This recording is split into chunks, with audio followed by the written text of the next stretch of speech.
What a friend we have in Jesus, all our sins and griefs to bear. And what a privilege to carry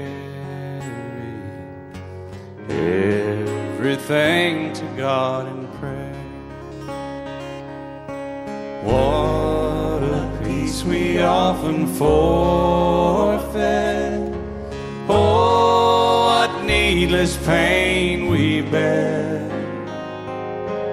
All because we do not carry everything to God in prayer.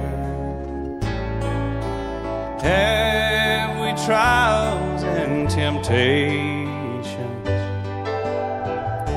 Is there trouble anywhere? We should never be discouraged. Take it to the Lord in prayer.